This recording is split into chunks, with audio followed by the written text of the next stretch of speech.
ഈശോ മിശിഹായ്ക്ക് സ്തുതിയായിരിക്കട്ടെ. തെനാക് നമ്മുടെ കർത്താവ് ഈശോ മിശിഹായുടെ ജ്ഞാനസ്നാന തിരുനാൾ. ഈശോയുടെ ജ്ഞാനസ്നാന തിരുനാൾ നമ്മൾ ആചരിക്കുമ്പോൾ സുവിശേഷങ്ങളിലൊക്കെ ജോർദാൻ നദിയിൽ വെച്ച് സ്നാപയോഹന്നാൻ ഈശോയ്ക്ക് സ്നാനം നൽകിയ ഭാഗം നമ്മൾ വായിക്കുന്നുണ്ട്. സത്യത്തിൽ ഈശോയ്ക്ക് ജ്ഞാനസ്നാനത്തിന്റെ ആവശ്യം ഉണ്ടായിരുന്നോ എന്ന് നമ്മൾ ചിന്തിക്കുമ്പോഴത്തേക്ക് ആ നിയമം എല്ലാം പൂർത്തീകരിക്കാൻ വേണ്ടി ഈശോ അത് ചെയ്യുകയാണ്. നമുക്ക് വേണ്ടി ഒരു മാതൃകയാകുന്നു. അതിനോടൊപ്പം തന്നെ ഒരു വലിയൊരു പാഠം നമ്മളിലേക്ക് പകർന്നു തരുന്നുണ്ട്. ഈ പൗരസ്ത്യ സഭയുടെയൊക്കെ ഒരു ഐക്കണോഗ്രഫി എന്നൊക്കെ പറയാം, ഐക്കൺസ് അവർ വരയ്ക്കുമ്പോൾ അതിൽ ജ്ഞാനസ്നാനത്തെ നമ്മൾ ഈ പിന്നിൽ കാണുന്ന കുരിശ് മരണത്തിന്റെ ഈ രൂപം അല്ലെങ്കിൽ ഈ ചിത്രം ഒരു ഐക്കണാണ്. നിത്യസായ മാതാവിന്റെ ചിത്രം ഒക്കെ ഐക്കണാണ്. അത്തരത്തിലുള്ളൊരു ഐക്കണിൽ നമ്മൾ നോക്കുമ്പോൾ കാണാൻ സാധിക്കുന്നത് ഇങ്ങനെ തീ പാറുന്ന, ജലത്തിൽ നിന്നും തീ പാറുന്ന, എന്നാൽ ജലം കറുത്തിരണ്ട് കിടക്കുന്ന ജലം, അതിലേക്ക് ഈശോ ഇങ്ങനെ ഇറങ്ങുന്നു, എന്നിട്ട് ജ്ഞാനസ്നാനം നടക്കുന്നു. അതാണ് നമ്മൾ സ്നാപയോഹന്നാൻ അടുത്തിപ്പോണ്ട് അങ്ങനെ ഒരു പെയിന്റിംഗ് ഉണ്ട്. സത്യത്തിൽ ഇത് സൂചിപ്പിക്കുന്നത് ഈശോ ഇങ്ങനെ പാതാളത്തിലേക്ക് ഇറങ്ങി സകല മനുഷ്യരെയും രക്ഷിക്കുന്നു, സകല മനുഷ്യരുടെയും ആത്മാക്കളെ രക്ഷിക്കുന്നു എന്ന് പറയുന്ന ഈശോയുടെ രക്ഷാകര കർമ്മത്തിന്റെ തുടക്കം, അല്ലെങ്കിൽ ആ പരസ്യ ജീവിതത്തിലേക്ക് ഇറങ്ങുമ്പോഴത്തേക്ക് അത് ഈശോ പ്രഖ്യാപിക്കുന്നു എന്നുള്ള രീതിയിലാണ് ഇരുളിലേക്ക് ഇറങ്ങി തീ പാറുന്ന ആ ഒരു അവസ്ഥയിലേക്ക് ഇറങ്ങി ഈശോ രക്ഷിക്കുന്നതായിട്ടാണ്. അപ്പൊ ആ ജ്ഞാനസ്നാനം എന്തിന് എന്ന് ഈശോ തന്റെ ജ്ഞാനസ്നാനത്തോടെ തന്നെ പഠിപ്പിക്കാൻ ശ്രമിക്കുന്നതായിട്ടാണ് നമ്മൾ ആ പേരിൽ കാണുന്നത്. നമ്മളിങ്ങനെ ജ്ഞാനസ്നാനം എന്താണ് എന്ന് ഈ ദിവസം ചിന്തിക്കുക. സത്യത്തില് എന്നെ കേൾക്കുന്നവർക്ക് ഒരുപക്ഷെ ഇത് നേരത്തെ അറിയാവുന്നതും ക്ലാസ് അറ്റൻഡ് ചെയ്തിട്ടൊക്കെ ഉള്ളവർക്ക് ഇതൊരു ക്ലാസ് ആയിട്ട് ചിലപ്പോൾ തോന്നിയിരിക്കും. പക്ഷെ ഇത് ആവശ്യമുള്ളൊരു വസ്തുതയായിട്ട് തോന്നി. കാരണം ജ്ഞാനസ്നാനത്തെ കുറിച്ച് അത്യാവശ്യം കുറച്ച് കാര്യങ്ങളാണ്. ജ്ഞാനസ്നാനത്തിന്റെ രീതി, അതിന്റെ റൈറ്റ്, അതിന്റെ ആചാരങ്ങൾ എന്തൊക്കെയാണ് നമ്മൾ ചെയ്യുന്നത്, അതിന്റെ അർത്ഥം എന്താണെന്നൊക്കെ നമ്മൾ മനസ്സിലാക്കിയിരിക്കുന്നത് നല്ലതാണ്. നമ്മൾ ഒന്നാമതായിട്ട് മനസ്സിലാക്കേണ്ടത് 7 കുദാശകളാണുള്ളത്. 7 കുദാശകളിൽ ഒന്നാമത്തേതാണ് ജ്ഞാനസ്നാനം. ആദ്യത്തെ 3 കുദാശകൾ നമ്മൾ സാധാരണ പറയാറുണ്ട്. നമ്മള് കുദാശകൾ ഏതൊക്കെയാണെന്ന് ചോദിക്കുമ്പോഴത്തേക്ക് നമ്മളൊരു ഓർഡർ പറയാറുണ്ട്: ജ്ഞാനസ്നാനം, സൈഡ്ലേപനം, കുർബാന, കുംഭസാരം, രോഗിലേപനം, തിരുപ്പട്ട വിവാഹം. അപ്പൊ നമ്മളിങ്ങനെ ഈ ഓർഡറിൽ പറയുമ്പോൾ സത്യത്തിൽ നമ്മൾ സ്വീകരിക്കുന്ന ഓർഡറിലല്ല ഈ പറയുന്നത്. ഈ ഓർഡർ എന്താണെന്ന് ചോദിച്ചു കഴിഞ്ഞാൽ അത് കാറ്റഗറൈസിങ് ആണ്. യഥാർത്ഥത്തിൽ 3 കാറ്റഗറിയാണ്. ആദ്യം പറയുന്ന ജ്ഞാനസ്നാനം, സൈഡ്ലേപനം, കുർബാന. ഈ 3 കുദാശകൾ സാക്രമെന്റ്സ് ഓഫ് ഇനിസിയേഷൻ എന്നാണ് പറയുന്നത്.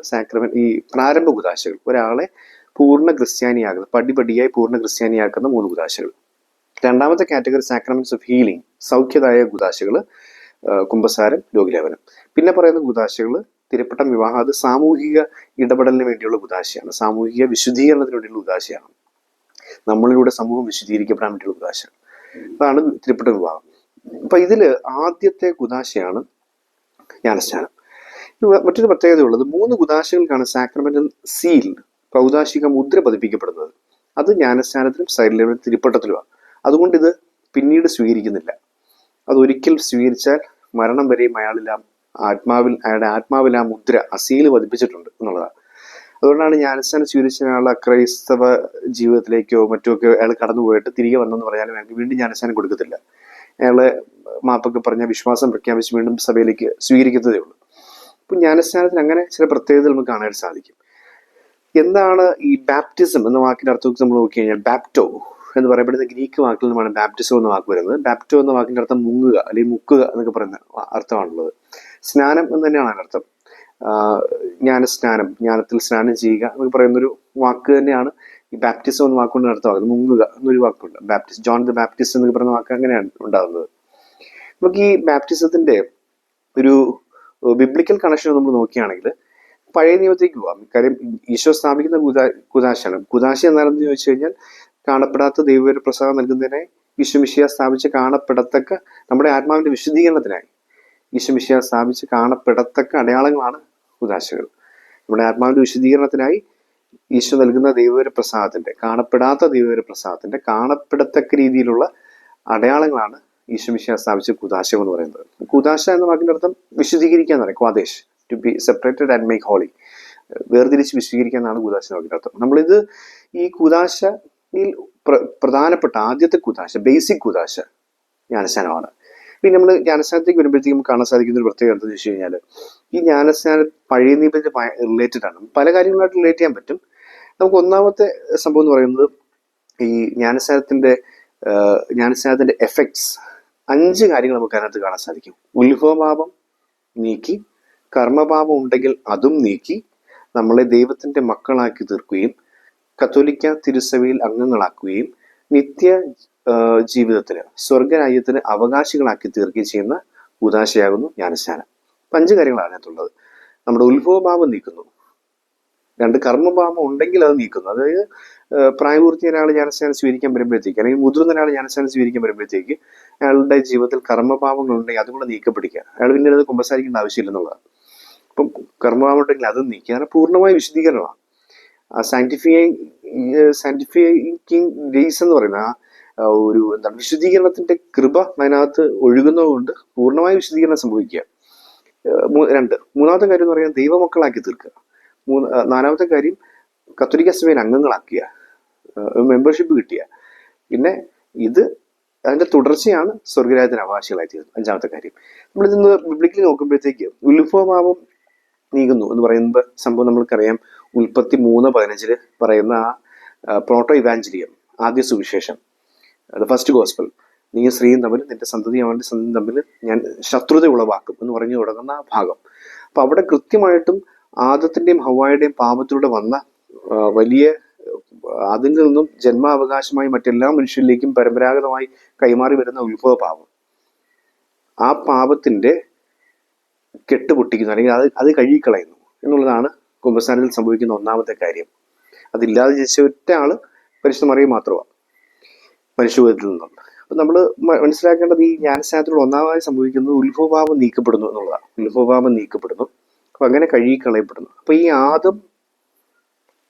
ആദത്തിന്റെ ഒരു പകരക്കാരനായി ഈശോ വരുന്നു എന്നുള്ളതാണ് നമുക്ക് ബിബ്ലിക്കലി നമുക്ക് കാണാവുന്ന 1മത്തെ സംഭവം. 2മത് നമ്മൾ കാണുന്നത് കർമ്മഭാവം നീക്കുന്നു. ഈ കർമ്മഭാവത്തിൽ പെട്ടുപോയ കുറേ മനുഷ്യരിൽ നിന്നും ജലത്തിലൂടെ ദൈവം രക്ഷിച്ച മനുഷ്യനും കുടുംബവുമാണ് നോഹയും കുടുംബവും എന്ന് പറയുന്നത്. അപ്പം ജലത്തിലൂടെ ദൈവം രക്ഷിക്കുക. നോഹ നീതിമാനായിരുന്നു.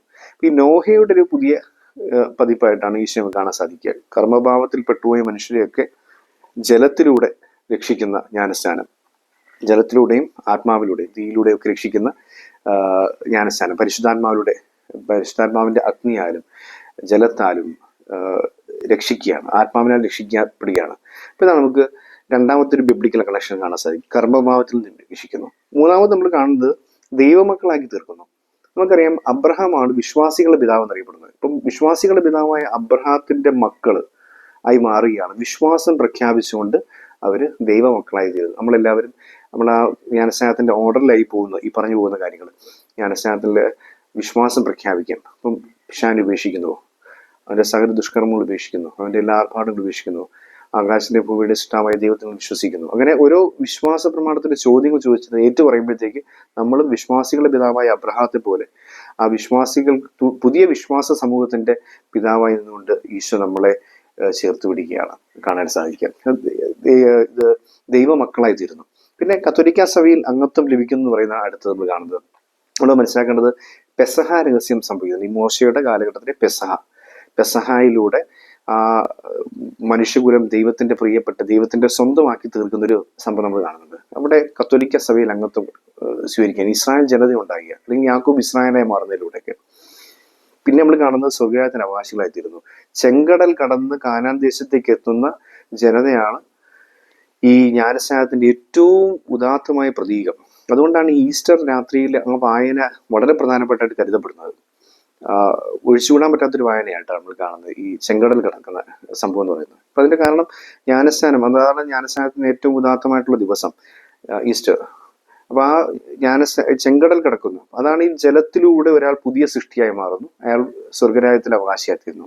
അതാണ് നമ്മൾ ജ്ഞാനസ്നാനത്തിൽ കാണുന്ന മറ്റൊരു സംഭവം. അത് പുതിയ മോശയായ ഈശോയിലൂടെ ഈ വിമോചനം സാധ്യമാകുന്നു. ഇതാണ് ബിബ്ലിക്കൽ കണക്ഷൻ എന്ന് പറയുന്നത്. ഈ പറഞ്ഞ 5 കാര്യങ്ങളിലും ഈശോ എന്ന ഒരൊറ്റ വ്യക്തിയിലൂടെ, ദൈവപുത്രനിലൂടെ സാധ്യമാകുന്നതാണ് ജ്ഞാനസ്നാനം. ഇനി നമ്മൾ ഇതിന്റെ റിച്വൽസിലേക്ക് ഒന്ന് കണ്ണോടിക്കുകയാണ്. എന്താണ് അതിന്റെ ആചാരങ്ങൾ? സത്യത്തിൽ നമ്മൾ പള്ളിയുടെ വെളിയോ നിൽക്കും, മാതാപിതാക്കളും ജ്ഞാനപിതാക്കളും കുഞ്ഞിനെയായിട്ട് പള്ളിയുടെ വെളി നിൽക്കും. വൈദികൻ ചില ചോദ്യങ്ങൾ ചോദിക്കും. നിങ്ങളിതിന് ആഗ്രഹിക്കുന്നുണ്ടെന്നൊക്കെ ചോദിച്ചിട്ട് അകത്ത് നിങ്ങൾ ആവശ്യപ്പെടുന്നുണ്ടെന്നൊക്കെ ചോദിച്ച് ആവശ്യമാണെങ്കിൽ നിങ്ങൾ അകത്തേക്ക് പ്രവേശിക്കുക. അകത്തേക്ക് പ്രവേശിച്ചു കഴിഞ്ഞാൽ ആദ്യത്തെ പ്രാർത്ഥനകൾ കഴിഞ്ഞിട്ട് ആ പ്രധാനപ്പെട്ട പ്രാർത്ഥന എന്ന് പറയുന്നത് ഈ OC എന്ന് പറയപ്പെടുന്നത് ഓയിൽ ഓഫ് കാറ്റക്കുമെൻസ്, ഈ ജ്ഞാനസ്നാനാർത്ഥികൾക്ക് വേണ്ടിയുള്ള തൈലം ഉപയോഗിച്ച് ഇയാളെ വിശുദ്ധീകരിക്കുകയാണ്. ഇതാണ് ഒന്നാമത് സംഭവിക്കുന്നത്. അതായത് ഉത്ഭവഭാവവും കർമ്മഭാവവും നീക്കുന്ന സംഭവം നമ്മൾ കാണുക, ഒരാളെ വിശുദ്ധീകരിക്കുക. അപ്പൊ ഈ ഓയിൽ ഓഫ് കാറ്റക്കുമെൻസ് എന്ന് പറയുന്നതിന് മറ്റു പേരുണ്ട്. ഓയിൽ ഓഫ് സാൽവേഷൻ എന്നും പറയുന്നുണ്ട്, ഓയിൽ ഓഫ് എക്സോർസിസം എന്ന് പറയുന്നുണ്ട്. ഭൂതോച്ചാടനത്തിന്റെ തൈലമെന്നും അതിന് ഒരു അർത്ഥമുണ്ട്, രക്ഷയുടെ തൈലമെന്നും അതിന് അർത്ഥമുണ്ട്. ഈ തൈലത്തിലൂടെ അയാളെ പൂർണ്ണമായിട്ടും ഉത്ഭവഭാവവും കർമ്മഭാവവും നീക്കി അയാളെ വിശുദ്ധീകരിച്ചെടുക്കുക. ഇത് ഇങ്ങനെ പാപം നീക്കുന്ന സമയത്ത് നമുക്ക് മനസ്സിലാക്കാൻ സാധിക്കുക, ഇതിന് തൊട്ടടുത്ത് നടക്കേണ്ട സംഭവം എന്ന് പറയുന്നത് സുവിശേഷ വായനയാണ്. അപ്പൊ ഇത് making him ready to hear the gospel എന്നാണ് പറയുന്നത്.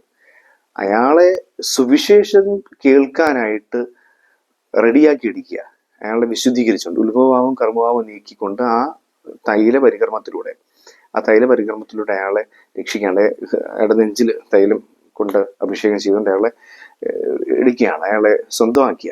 എന്നിട്ട് പിന്നെ സുവിശേഷ വായനയാണ്, കർത്താവിന്റെ വചനം അയാൾ കേൾക്കുക. അത് കഴിഞ്ഞ് സംഭവിക്കുന്ന അടുത്ത റിച്വൽ എന്ന് പറയപ്പെടുന്നത് ഈ കേട്ട സുവിശേഷത്തിനൊത്ത് ജീവിക്കാവൂ എന്ന് അയാളുടെ വിശ്വാസം പ്രഖ്യാപിക്കുക. അല്ലെങ്കിൽ അയാൾക്ക് വേണ്ടി അയാളുടെ ജ്ഞാനമാതാപിതാക്കള് വിശ്വാസം പ്രഖ്യാപിക്കുന്നു. വിശ്വാസം പ്രഖ്യാപിച്ചു കഴിയുമ്പോൾ ആ കേട്ട വിശ്വാസത്തിന് അയാളെ ജ്ഞാനസ്നാനപ്പെടുത്തുന്നതാണ് ജലം കൊണ്ട് സ്നാനപ്പെടുത്തുന്നു എന്ന് പറയപ്പെടുന്ന അടുത്ത റിച്വൽ. അപ്പം ജ്ഞാനസ്നാന തൊട്ടിക്കരിയിലേക്ക് പോകുന്നു. ഈ സമയത്ത് ഈ ജലം കൊണ്ട് സ്നാനം ചെയ്യുമ്പോൾ എന്താണ് സംഭവിക്കുന്നത് എന്ന് ചോദിച്ചു കഴിഞ്ഞാൽ, നമ്മൾ സ്വാഭാവികമായിട്ട് നമ്മൾ പറയും അയാൾ വിശുദ്ധീകരിക്കപ്പെടുന്നു എന്ന് പറയുന്ന ഒരു സംഭവത്തിനോടൊപ്പം തന്നെ ഈശോനാഥൻ ഈ നിക്കോദേമോസിനോട് പറയുന്നുണ്ട്, പുതിയ സൃഷ്ടിയാവണം, വീണ്ടും പിറക്കുന്നില്ലെങ്കിൽ അയാൾക്ക് രക്ഷയില്ല.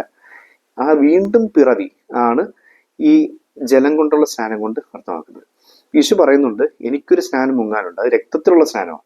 അത് വീണ്ടും മനുഷ്യകുലത്തിന്റെ വീണ്ടും പിറവിക്ക് വേണ്ടി ഞാൻ രക്തത്തിൽ കുളിക്കേണ്ടിയിരിക്കുന്നു എന്ന് പറയുന്ന ആണ് നമ്മൾ ഈശോ ഒരു പ്രവചനമായിട്ട് പറയുന്നത്. നമ്മൾ കുരിശിന് വേണ്ടിയൊക്കെ പറയുന്നുണ്ട്, എനിക്കൊരു സ്നാനം മുങ്ങാനുണ്ടെന്നൊക്കെ പറയുന്ന ഈശോയുടെ വാക്യം നമ്മൾ ഓർക്കണം. അപ്പൊ ഇവിടെ ജലത്തിൽ സ്നാനം സ്വീകരിക്കുന്ന ഒരാൾ ഒരു പുതിയ സൃഷ്ടിയായി മാറുന്നു എന്നുള്ളതാണ്, ന്യൂ ബോൺ ആയിട്ട് മാറുന്നു.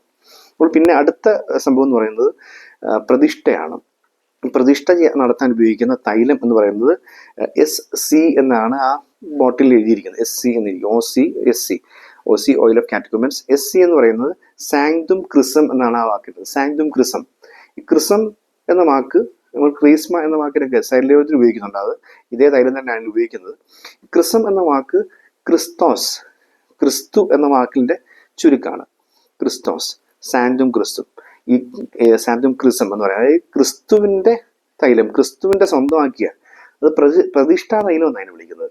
ഈ പ്രതിഷ്ഠാ തൈലം ഉപയോഗിച്ച് അയാളുടെ ശിരസിൽ കുരിശ് വരച്ചുകൊണ്ട് വൈദികൻ ചൊല്ലുന്നൊരു പ്രാർത്ഥനയുണ്ട്. പ്രാർത്ഥന ഇങ്ങനെയാണ്: പുരോഹിതൻ, പ്രവാചകനും രാജാവുമായി അഭിഷേകം ചെയ്യപ്പെട്ട ക്രിസ്തുവിന്റെ ഭൗതിക ശരീരത്തിന് അംഗമായി ജീവിച്ച് നിത്യായുസ് പ്രാപിക്കാൻ പിതാവായ ദൈവം നിന്നെ രക്ഷയുടെ പ്രതിഷ്ഠാ തൈലം കൊണ്ട് ഇപ്പോൾ അഭിഷേകം ചെയ്യുന്നു എന്ന് പറഞ്ഞുകൊണ്ട് ഈ പ്രതിഷ്ഠാ തൈലം പൂശുക.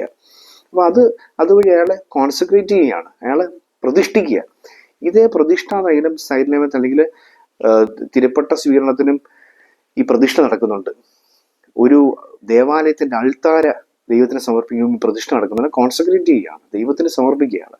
അയാളെ ഇങ്ങനെ സെപ്പറേറ്റ് ചെയ്ത് ദൈവത്തിന് വേണ്ടി സമർപ്പിക്കുന്നു എന്ന് പറയുന്ന വളരെ പ്രധാനപ്പെട്ട ഒരു സംഭവമാണ് ഈ വീണ്ടും പിറവി എന്ന് പറയുന്ന ജലം കൊണ്ടുള്ള സ്നാനത്തിന് ശേഷം സംഭവിക്കുന്നത്.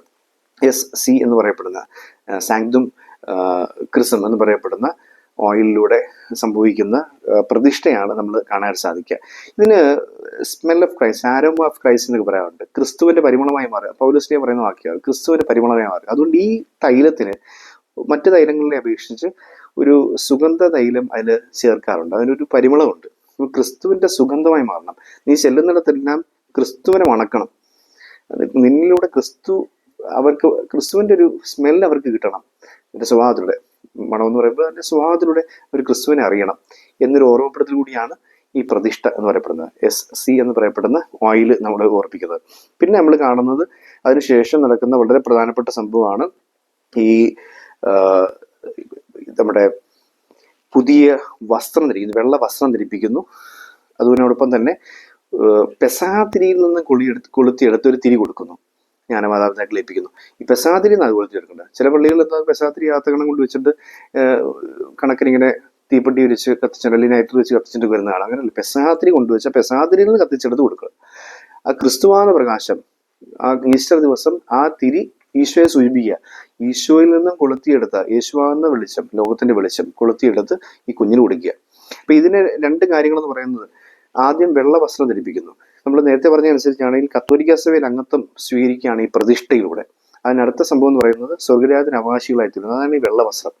സ്വർഗരാജന് അവകാശികളായി തീരുകയാണ്. ഈ വെള്ളവസ്ത്രം ധരിപ്പിച്ചിട്ട് പറയുകയാണ് ക്രിസ്തുവിനെ വസ്ത്രമായി അണിയുക. അത് ഗലാത്യർക്കെതിരെ 3-ാം അധ്യായം 27-ാം വാക്യത്തിൽ പൗലോസ് പറയുന്ന വാക്യമാണ്, ക്രിസ്തുവിനെ വസ്ത്രമായി അണിയുക. പഴയ മനുഷ്യനെ ഉരുകി നീക്കി ക്രിസ്തുവിനെ വസ്ത്രമായി അണിയുന്നു. ഇപ്പൊ ക്രിസ്തുവിനെ വസ്ത്രമായി അണിഞ്ഞിട്ട് ഞാനൊരു പുതിയ സൃഷ്ടിയായി മാറുകയാണ്, സ്വർഗരാജന് അവകാശിയായിയാണ്. വെള്ളവസ്ത്രം തന്നെ ധരിപ്പിക്കുന്നു. ഇത് ക്രൈസ്തവ പദവിയുടെ ബാഹ്യ ചിഹ്നമായിരിക്കട്ടെ. ബന്ധുമിത്രാദികൾ ഉപദേശിച്ചാലും ജീവിത മാതൃകയാലും പ്രചോദനായി ഈ പദവി മലിനപ്പെടുത്താതെ കാത്തു സൂക്ഷിക്കുക എന്ന് പറഞ്ഞുകൊണ്ട് ഈ ക്രൈസ്തവ പദവി എന്ന രീതിയിൽ അത് വെള്ളവസ്ത്രം ധരിപ്പിക്കുമ്പോൾ അത് സ്വർഗരാജന് അവകാശമാണ്. രണ്ടാമത് തിരി കൊടുക്കുന്നു. മാതാപിതാക്കളെ ഈ ദീപം ഒരിക്കലും പൊലിയാതെ കാത്തു സൂക്ഷിക്കാൻ നിങ്ങളെ ഏൽപ്പിക്കുന്നു. ഇത് ഇവന്റെ ഹൃദയത്തിൽ തിളങ്ങി വിളങ്ങുമാറാകട്ടെ എന്ന് പറഞ്ഞുകൊണ്ട് ക്രിസ്തുവാകുന്ന പ്രകാശം അവരെ ഏൽപ്പിക്കുക. അതൊരിക്കലും പൊലിയാതെ കാത്തു സൂക്ഷിക്കണം, തെളിഞ്ഞു നിൽക്കണം എന്ന് പറഞ്ഞുകൊണ്ടൊക്കെയാണ് ഏൽപ്പിക്കുന്നത്. അപ്പൊ ഈ രണ്ട് കാര്യങ്ങൾ, ഞാൻ സ്വർഗരാജ്യത്തിന് അവകാശിയാണ്, അതാണ് എൻ്റെ ലക്ഷ്യം. സ്വർഗരാജ്യത്തിന്റെ ലക്ഷ്യം വെച്ച് ഞാൻ നീങ്ങണം. എനിക്ക് ഈ വെള്ളവസ്ത്രത്തിൽ അഴുക്ക് പുരളുമ്പോഴൊക്കെ കുമ്പസാരത്തോടെ ഞാൻ അത് കഴുകിക്കളയാൻ തയ്യാറാവണം. ഈ ദീപം മങ്ങി വരുമ്പോൾ, കെട്ടുപോകുമ്പോൾ അത് വീണ്ടും തെളിയിക്കണം എന്നൊരു ഓർമ്മപ്പെടുത്തലൂടെയാണിത്. സ്വർഗരാജ്യത്തിന് അവകാശിയാക്കി തീർന്നുള്ള ഈ രണ്ട് കാര്യങ്ങൾ. അതുകൊണ്ടാണ് നമ്മൾ ഈ മരണസമയത്ത് നമ്മുടെ ലാറ്റിൻ ലിറ്ററേച്ചർ അനുസരിച്ച് ഒരാളുടെ മൃതസംസ്കാര കർമ്മത്തിൽ അവസാന പ്രാർത്ഥനകൾ ഈ വെള്ള വസ്ത്രം ധരിപ്പിച്ചിട്ട് ഈ പദവി മലിനപ്പെടുത്താതെ നീ കാത്തു സൂക്ഷിച്ചു എന്നതിൻ്റെ അടയാളമായിരിക്കട്ടെ ഈ വെള്ളവസ്ത്രം എന്ന് പറഞ്ഞുകൊണ്ടാണ് ഈ വെള്ളവസ്ത്രം ധരിപ്പിക്കുന്നത്. എന്നിട്ട് തിരി ഇതുപോലെ തന്നെ തിരി തെളിച്ചിട്ട് അയാളുടെ ശിരസിൻ്റെ അടിയിൽ വെക്കുകയാണ്. അവിടെ പെസാത്തിരി കൊണ്ടുവരാൻ പറ്റുന്ന വീട്ടിലാണ് കർമ്മം നടക്കുന്നത്. പക്ഷെ പകരം പള്ളിയിലെത്തുമ്പോൾ പെസാത്തിരി ശിരസിൻ്റെ അടുത്ത് വെക്കുന്നുമുണ്ട്. അപ്പൊ ഈ തിരി കത്തിച്ചിട്ട് പറയുന്നുണ്ട്, നീ ക്രിസ്തു എന്ന പ്രകാശം നീ കാത്തു സൂക്ഷിച്ചു എന്നതിൻ്റെ അടയാളമാണ് ഈ മെഴുകുതിരി എന്ന് പറഞ്ഞുകൊണ്ടാണ് തിരി കത്തിക്കുന്നത്. മരണസമയത്തുള്ള കാര്യം. അപ്പൊ ഈ ജ്ഞാനസ്നാനത്തിൽ ചില ഇങ്ങനെ വിദേശത്തേക്കുള്ള അച്ഛന്മാർ പറയാറുണ്ട്, ജ്ഞാനസ്നാനത്തിൽ സ്വീകരിച്ച വെള്ളവസ്ത്രവും തിരിയും അവർ സൂക്ഷിച്ചു വെച്ചിട്ട് അത് തന്നെ പ്രായം ചെന്നിട്ട് മരണത്തിനും മൃതസംസ്കാര കർമ്മത്തിനും ഉപയോഗിക്കുന്ന തികഞ്ഞ കത്തോലിക്ക വിശ്വാസികളൊക്കെ ഉണ്ടെന്ന് നമ്മൾ പറഞ്ഞു കേട്ടിട്ടുണ്ട്. നമ്മുടെ നാട്ടിൽ ഇത്രയും പ്രാക്ടിക്കൽ ആയിട്ടുണ്ടോ നമുക്ക് അറിഞ്ഞുകൂടാ. പക്ഷെ ഇങ്ങനെ ഇത് വളരെ കണക്റ്റഡ് ആണെന്ന് നമുക്ക് മനസ്സിലാക്കാൻ സാധിക്കും. ഇപ്പം വളരെ അർത്ഥപൂർണമായ രീതിയിലാണ് ഇത്രയും കാര്യങ്ങൾ സംഭവിക്കുന്നത്. എന്നിട്ട് അവസാനത്തെ പ്രയറിനെ വിളിക്കുന്ന പേരാണ് എഫാത്ത പ്രയർ, തുറക്കപ്പെടട്ടെ എന്നാണ് അർത്ഥം. ഈ പ്രാർത്ഥന ഈ വൈദികൻ കുഞ്ഞിൻ്റെ ചെവികളിൽ ആദ്യം കുരിശു വരിക്കുന്നിട്ട് പറയുന്നു, ക്രിസ്തുവിൻ്റെ വചനം കേൾക്കുന്നതിൻ്റെ ചെവികളെയും അവൻ്റെ സ്തുതിക്കും മഹിമയ്ക്കുമായി വിശ്വാസം പ്രഖ്യാപിക്കുന്നതിൻ്റെ അതരങ്ങളെയും അവിടുന്ന് സ്പർശിക്കുമാറാകട്ടെ എന്ന് പറഞ്ഞുകൊണ്ട് ചെവിയിലും അതരങ്ങളിലും കുരിശു വരച്ചുകൊണ്ട് അവനെ ഉത്തമ ക്രൈസ്തവ സാക്ഷിയാക്കി തീർത്തിട്ട് ആൾത്താരയിലേക്ക് ക്ഷണിച്ചിട്ട് ആശീർവദിക്കുന്നു, മാതാപിതാക്കളെ ആശീർവദിക്കുന്നു. ഇങ്ങനെയാണ് ഞാൻ ശാന്തിക്കുന്നത്. ഇതത്ര അർത്ഥപൂർണമായ ഒരു കുദാശയാണെന്ന് നമ്മൾ മനസ്സിലാക്കണം. ഇത് നമ്മൾ അതിൻ്റെ അർത്ഥം അറിഞ്ഞ് അതിൻ്റെ വലിയ പ്രാധാന്യത്തോടെ നമ്മൾ ഇത് ഉൾക്കൊള്ളേണ്ടതായിട്ടുണ്ട്. നമ്മൾ പലപ്പോഴും അലക്ഷ്യമായിട്ടൊക്കെ എന്താണ് ഈ ഒരു ജ്ഞാനസ്നാന കർമ്മത്തിൽ പോയിട്ട് പങ്കെടുക്കുന്നത്, നമ്മളൊട്ടും അതിനെ ശ്രദ്ധിക്കാറില്ല. ഈ ഒരു ജ്ഞാനസ്നാന കർമ്മത്തിൽ പങ്കെടുക്കുമ്പോൾ ഇതെല്ലാം ശ്രദ്ധിക്കേണ്ടതായിട്ടുണ്ട്. അപ്പൊ അത്രയും അർത്ഥപൂർണമായ ഒരു കുദാശയിലൂടെയാണ് നമ്മൾ കത്തോലിക്ക വിശ്വാസികളായതെന്നുള്ള അഭിമാനവും വലിയൊരു സന്തോഷമൊക്കെ ആനന്ദമൊക്കെ നമ്മൾ സൂക്ഷിക്കേണ്ടതായിട്ടുണ്ട്. ഒന്നിൻ്റെ കാര്യങ്ങൾ കൂടി ജ്ഞാനസ്നാനത്തെ സംബന്ധിക്കുന്നത് ഓർപ്പിച്ചിട്ട് നിർത്തിയാണ്. അതായത് ഒന്ന്, എപ്പോഴാണ് ഒരു കുഞ്ഞ് ജ്ഞാനസ്നാനം സ്വീകരിക്കേണ്ടത്? പലർക്കും പറയും 40 ദിവസം കഴിഞ്ഞിട്ട് അങ്ങനെയൊക്കെയാണ് പറയുന്നത്. പക്ഷേ കത്തോലിക്ക സഭയുടെ കാനൻ ലോയിൽ, നിയമസംഹിതയിൽ 867 നിയമം 1-ാമത്തെ സെക്ഷനിലായിട്ട് പറയുന്നത് അനുസരിച്ച് വിത്തിൻ ഫസ്റ്റ് ഫ്യൂ വീക്സ് എന്നാണ് പറയുന്നത്. ആദ്യത്തെ ആഴ്ചകളിൽ തന്നെ, അതായത് അതിൻ്റെ ഇന്റർപ്രിട്ടേഷൻ പറയുന്ന അനുസരിച്ച് ഈ ഒരു പക്ഷേ അമ്മയ്ക്ക് റെസ്റ്റ് ആവശ്യമായിട്ടുള്ളത് കൊണ്ട് 1-2 ആഴ്ച വരെ അമ്മ റെസ്റ്റ് എടുക്കാൻ സാധ്യതയുണ്ട്. അങ്ങനെയെങ്കിൽ ആ റെസ്റ്റ് കഴിയുന്ന അന്നേരം തന്നെ കുട്ടിക്ക് ജ്ഞാനസ്നാനം കൊടുക്കണം. പിന്നെ റെസ്റ്റ് ഒന്നും ഇല്ല, അമ്മ ഓക്കെ ആണെന്നുണ്ടെങ്കിൽ, ഇപ്പോൾ സിസേറിയനൊക്കെ ആണെങ്കിൽ നീണ്ടുപോയിരിക്കും, പക്ഷെ അതെല്ലാം അമ്മ ഓക്കെ ആണെന്നുണ്ടെങ്കിൽ അമ്മ എഴുന്നേറ്റ് പള്ളി വരാൻ പറ്റുന്ന സമയം എപ്പോഴാണോ അപ്പോൾ കൊടുത്തേക്കണം ജ്ഞാനസ്നാനം. 40 ദിവസം കഴിയാൻ വരുമെന്ന് കാത്തിരിക്കാൻ പാടില്ല. ഇത് ഡിലേ ചെയ്യരുതെന്നുള്ളത് വ്യക്തമായിട്ട് പറയുന്നുണ്ട്. Church discourages it delay. അതിങ്ങനെ ഡിലേ ചെയ്യുന്നത് സഭ നിരുത്സാഹപ്പെടുത്തിയ അതിന്റെ കാരണമുണ്ട്. കാരണം ഈ കുട്ടിക്ക് കിട്ടേണ്ട വലിയൊരു അവകാശമാണ്. കുട്ടിയുടെ പാവം മോചിക്കപ്പെടുക, കുട്ടിക്ക് ഒരു വലിയ കവചം കിട്ടിയ, കുട്ടിക്ക് വലിയ അവകാശം കിട്ടിയ, ഇതൊക്കെ നമ്മൾ നിഷേധിക്കുക, നീട്ടിക്കൊണ്ടുപോവുക. അത് പാടില്ലെന്നുള്ളതാണ്.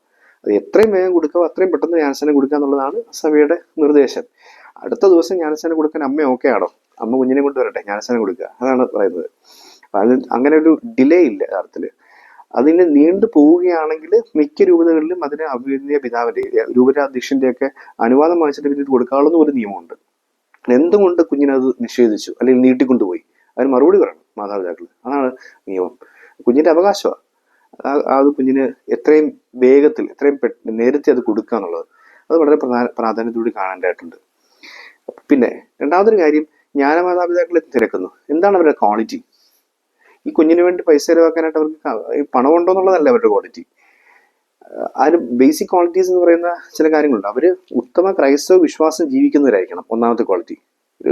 അവര് ഇങ്ങനെ ക്രൈസ്തവ വിശ്വാസത്തിന് വിരുദ്ധമായി ജീവിക്കുന്ന ഒരാളെ പിടിച്ച് ജ്ഞാനമാതാപിതാക്കളാകാൻ പാടില്ല.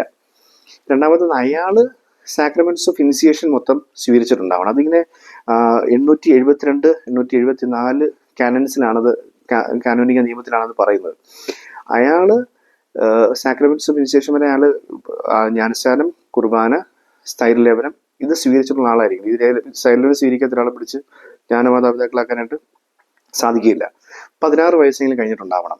പ്രായപൂർത്തി എന്നൊക്കെ പറയുന്നത് നമ്മൾ 18 വയസ്സാന്ന് പറയുമെങ്കിലും 16 വയസ്സെങ്കിലും കഴിഞ്ഞിട്ടുണ്ടാവണം എന്നൊരു നിർദ്ദേശം കൂടി നമുക്ക് കാനനുമായിട്ട് ബന്ധപ്പെട്ട് അതിന്റെ ഇന്റർപ്രിട്ടേഷൻ പല രാജ്യങ്ങളെ ബാധിക്കുന്നത്. അപ്പം അങ്ങനെ ഒരു നിയമം കൂടി നമുക്ക് കാണാൻ സാധിക്കും. ഇതിനേക്കാൾ ഉപരി അയാൾ ഉത്തമ ക്രിസ്ത്യൻ മോഡലായിരിക്കണം. അയാൾ റോൾ മോഡലായിരിക്കണം. ഈ കുഞ്ഞ് വളർന്നു വരുമ്പോൾ ഇയാളെ കണ്ടാ പഠിക്കേണ്ടത്. അതിന് ഒരു മോഡലായിരിക്കണം ഇയാൾ. അതുകൊണ്ട് അങ്ങനെ മോഡലാണെങ്കിൽ മാത്രമേ അയാൾക്ക് ഉപദേശിക്കാൻ പറ്റത്തുള്ളൂ. ഉപദേശിക്കാൻ പറ്റുന്ന ഒരാളായിരിക്കണം. പിന്നെ ആക്റ്റീവ് പ്രസൻസ് ഉണ്ടായിരിക്കണം. അയാൾ എപ്പോഴും അയാൾ ഈ കുഞ്ഞിന്റെ കൂടെയൊക്കെ ഉള്ള ആളായിരിക്കണം. വല്ല വിദേശത്ത് അവിടെ എവിടേക്ക് പോയി കിടന്നിട്ട് ജ്ഞാനമാതാപിതാവെന്ന് പറഞ്ഞിട്ട് കാര്യമൊന്നുമില്ല. ഈ കുഞ്ഞ് വളരുമ്പം അത് കണ്ട് അതിനോടൊപ്പം അവരെ ഇടപെടാൻ പറ്റുന്ന രീതിയിൽ ഒരു ആക്റ്റീവ് പ്രസൻസ് ഉള്ളത് എപ്പോഴും നല്ലതായിരിക്കും. സർവോപരി ഈ കുഞ്ഞിന് വേണ്ടി മരണം വരെ എല്ലാ ദിവസവും പ്രാർത്ഥിക്കുന്ന ഒരാളായിരിക്കണം ജ്ഞാനമാതാപിതാക്കൾ. എന്നെ കേൾക്കുന്ന നിങ്ങൾ ആരെങ്കിലും കുഞ്ഞുങ്ങളുടെ തലോട്ടപ്പനായിട്ട് അല്ലെങ്കിൽ ഗോഡ് പേരൻസ് ആയിട്ടുണ്ടെങ്കിൽ നിങ്ങൾ ഓർക്കുക, നിങ്ങൾക്ക് വേണ്ടി പ്രാർത്ഥിച്ചില്ലെങ്കിലും മരണം വരെ എല്ലാ ദിവസവും മുടങ്ങാതെ ആ കുഞ്ഞിന് വേണ്ടി പ്രാർത്ഥിക്കാൻ നിങ്ങൾക്കൊരു ഉത്തരവാദിത്തമുണ്ട്. അങ്ങനെ പ്രാർത്ഥിക്കാൻ കൂടി മനസ്സ് കാണിക്കണം. അപ്പോൾ ഇതാണ് ജ്ഞാനമാതാപിതാക്കൾക്കുള്ള പ്രത്യേകത. അതുകൊണ്ട് തന്നെ ജ്ഞാനസ്നാനമായിട്ട് ബന്ധപ്പെട്ട് ഇതുപോലെ പല കാര്യങ്ങളും നമ്മൾ അറിയേണ്ടതായിട്ടുണ്ട്. അത്യാവശ്യം കുറച്ച് അറിയേണ്ട കാര്യങ്ങൾ ഒന്ന് പങ്കുവച്ചെന്ന് മാത്രം. ചിലർക്ക് ഇതൊക്കെ ഓൾറെഡി അറിയാവുന്ന കാര്യങ്ങളായിരിക്കും. പക്ഷെ ഇത് എല്ലാ കത്തോലിക്ക വിശ്വാസികളും അറിഞ്ഞിരിക്കേണ്ട കുറച്ച് കാര്യങ്ങളാണ്. പിന്നെ പറയുന്നൊരു വളരെ പ്രധാനപ്പെട്ട കാര്യമുണ്ട്, ക്രിസ്ത്യൻ നെയിമിങ്. നമ്മൾ ഈ പേരിടുക എന്ന് പറയുന്ന ഒരു പരിപാടി ബൈബിളിലുടനീളം ദൈവം ചെയ്യേണ്ടുന്ന ഒരു പരിപാടിയാണ്. ആദത്തിന് പേരിട്ടത് തുടർന്നിട്ട് അബ്രഹാമായി റീനെയിം ചെയ്യപ്പെടുന്നത് ഉൾപ്പെടെ യാക്കോബ് ഇസ്രായേലായി മാറുന്നത്, അങ്ങനെ മിക്കവാറും ആളുകളുടെ പേരുകളൊക്കെ ദൈവമാണ് ഇടുന്നത്. സുവിശേഷത്തിലേക്ക് വരുമ്പോഴും നമ്മൾ കാണുന്നുണ്ട്. ശിമിയോൻ പത്രോസായി മാറുന്നതാണ് വളരെ പ്രധാനപ്പെട്ട ഒരു സംഭവം. ലേവി മത്തായിയായി മാറുന്നുണ്ട്. പിന്നെ നമ്മള് സാവുള് പൗലോസായി മാറുന്നുണ്ട്. അപ്പൊ ഈ റീനെയിമിങ് എന്ന് പറയുന്നത് അത് പുതിയ ജനനത്തെ സൂചിപ്പിക്കുന്നത്. അപ്പൊ പേരിടൽ എന്ന് പറയുന്നത് അയാളെ ദൈവം സ്വന്തമാക്കി. നിന്നെ ഞാൻ പേര് ചൊല്ലി വിളിച്ചു എന്ന് പറയുന്നത്, എൻ്റെ ആടുകളെ ഞാൻ പേര് ചൊല്ലി വിളിച്ചു, അവ എൻ്റെ സ്വരം കേട്ടു എന്ന് പറയുന്നതിന് തുല്യമാകുന്ന അല്ലെങ്കിൽ അത് അന്വർത്ഥമാക്കുന്ന രീതിയിൽ ഒരു ക്രിസ്ത്യൻ ടച്ചൊക്കെ ഉള്ള ഒരു പേരിടാനായിട്ടൊക്കെ ശ്രമിക്കുന്നത് നല്ലതായിരിക്കും എന്നുകൂടി ഓർമ്മിപ്പിക്കുകയാണ്. അതുകൂടി നമ്മൾ ശ്രദ്ധിക്കേണ്ടതായിട്ടുണ്ട്. നമ്മുടെ പലരുടെ പേരുകൾ ശ്രദ്ധിക്കുമ്പോഴത്തേക്കും ചിലപ്പോൾ അതിനൊരു ക്രിസ്ത്യൻ ഫീൽ ഉണ്ടോ എന്നൊക്കെ വിളിക്കും. എൻ്റെ പേര് ഫിൽസൺ എന്നാണ്, പക്ഷെ ഞാൻ ഇപ്പോഴും ചിന്തിക്കുക അതിൻ്റെ ഒരു ക്രിസ്ത്യൻ ടച്ച് ഉണ്ടോ എന്ന് ചിന്തിച്ചു കഴിഞ്ഞാൽ ഫീലോസ് എന്നൊക്കെ പറയുന്നത്, ഫീലിയ എന്നൊക്കെ പറയുന്നത് സ്നേഹമാണ്. അതിനോടൊപ്പം സൺ എന്നാണ് ചേർത്തിരിക്കുന്നത്. സ്നേഹത്തിന്റെ മകൻ എന്നൊക്കെ ഇന്റർപ്രിറ്റ് ചെയ്തെടുക്കാമെന്നുള്ളേ ഉള്ളൂ. പക്ഷെ കുറച്ചും കൂടി സെയിൻസിന്റെ പേരോ അല്ലെങ്കിൽ ബിബ്ലിക്കൽ പേരുകളൊക്കെ ഇടുമ്പോഴത്തേക്ക് അതിന് കുറെ കൂടി അർത്ഥവും അതിൻ്റെ ഒരു കൃപയും കൂടെയൊക്കെ അതുവഴി കിട്ടുമെന്ന് നമുക്ക് മനസ്സിലാക്കരുത്. അപ്പോൾ സേവ്യർ കട്ടുമിട്ടായച്ചൻ്റെ ആ കുഞ്ഞുങ്ങൾക്ക് പേരിടുന്നതിന് വേണ്ടിയുള്ള ഒരു പുസ്തകമൊക്കെ തന്നെ ഉണ്ട്. നമുക്ക് നമ്മുടെ പേരുടെ വീടുകളിലതുണ്ട്. ആണെങ്കിലും ഈ ജ്ഞാനസ്നാനത്തെ സംബന്ധിക്കുന്ന ഈ ചിന്തകൾ നമ്മുടെ ഹൃദയത്തിൽ സൂക്ഷിക്കാം. ജ്ഞാനസ്നാനം സ്വീകരിച്ചൊരു വ്യക്തിയാണെന്നുള്ള അഭിമാനവും ആനന്ദവും സർവോപരി അതിനൊത്ത് ജീവിക്കാൻ വേണ്ടിയുള്ള ഒരു ആവേശവും ദൈവം നമ്മളിൽ ജനിപ്പിക്കട്ടെ. ജ്ഞാനസ്നാനത്തിന്റെ കൃപ നമ്മളിൽ സമൃദ്ധമായി ആ കൈവെപ്പിലൂടെ കിട്ടിയ കൃപ ഉജ്ജ്വലിപ്പിക്കുക എന്ന് പറഞ്ഞ ആ വാക്യം ഹൃദയത്തിൽ സൂക്ഷിച്ചുകൊണ്ട് ജ്ഞാനസ്നാനത്തിനൊത്ത് ജീവിതം നയിക്കാനുള്ള അനുഗ്രഹങ്ങളെ പ്രാർത്ഥിക്കാം. ദൈവം നമ്മെ അനുഗ്രഹിക്കട്ടെ.